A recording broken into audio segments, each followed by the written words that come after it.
আজি তুমি কাষত নহলে বাৰে বাৰে হিয়াই ওচৰতে হিয় কৰি গলা কাহিনী আধৰুৱা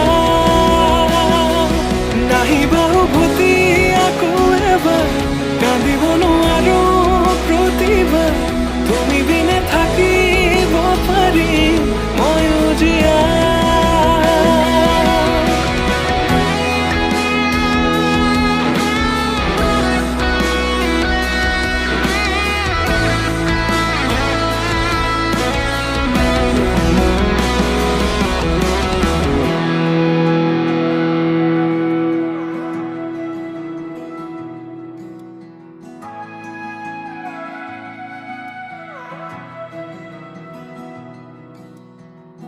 চিৰজীৱনৰ কথা দিছে।